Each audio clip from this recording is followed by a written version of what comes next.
এনেকুৱা ধৰণৰ মানুহবিলাকৰ বাবে আজিকালি এনেকুৱা ধৰণৰ প্ৰাণীৰ সৃষ্টি হৈছে।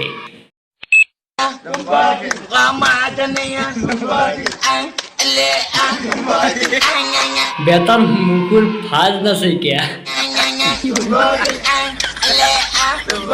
মৰিবলৈ বয়স হৈছে তোমাৰ খুৰা, মৰিবলৈ বয়স হৈছে তোমাৰ খুৰা। কিয় তুমি এনেকুৱা কৰা? পকৰত পাইল হোৱাৰ দৰে তুমি কিয় দৌৰি ফুৰা?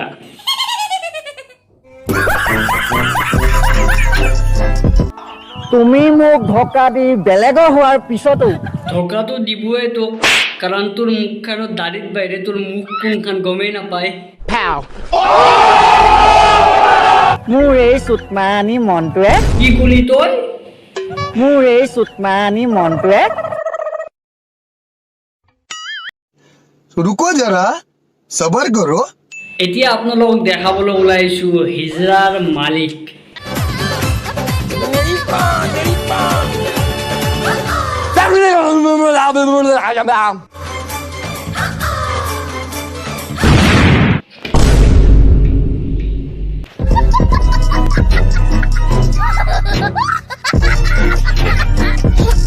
বন্ধুসকল, এতিয়া মই আপোনালোকক এজন হিজৰাৰ মালিক মানে আমাৰ অসমৰ বিখ্যাত ইউটিউবাৰ মানে হিজৰাৰ সন্থাৰ বিখ্যাত ডাঙৰ ইউটিউবাৰ এজনৰ থাম্বনেইলৰ মোচান কেনেকুৱা আপোনালোকক দেখাবলৈ ওলাইছোঁ।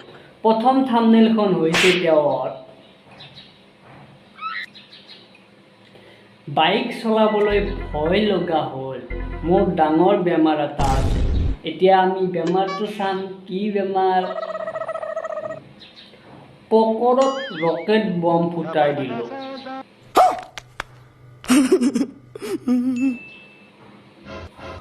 আমাৰ বিখ্যাত ইউটিউবাৰজনৰ এনেকুৱা ধৰণৰ থাম্বনেইল চাই আপোনালোকৰ লাগিল বাৰু কেনেকুৱা? কমেণ্ট বক্সত জনাব। इसकी माँ का भोला चेहरा। ओला तेरे ताले ताले ऊ पानी कौन दे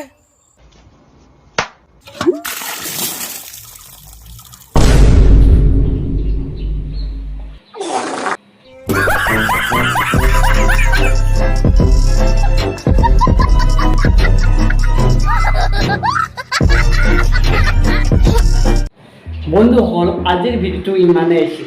যদি কাৰোবাক বেয়াকৈ কোৱা গ'ল তেনেহ'লে আপোনালোকে মাফ কৰি দিব। আৰু এই ভিডিঅ'টো কোনো যাতে নিজাকৈ টাৰ্গেট কৰি নলয়, কাৰণ ধেমালি সুৰত এটা বনোৱা ভিডিঅ'। সকলোৱে ভালে থাকক। যদি ভাল লাগিছে অকণমান ছাপোৰ্ট কৰি দিব। ধন্যবাদ। জয় আই অসম। ৰাজ ডাইলগ, মাল খাবলৈ আনি দিয়া তুমি চাটনি, মাল খাবলৈ আনি দিয়া তুমি চাটনি, নহ'লে তোমাৰ বাল ভাজি খাম আজি। हो गया सब खा गए।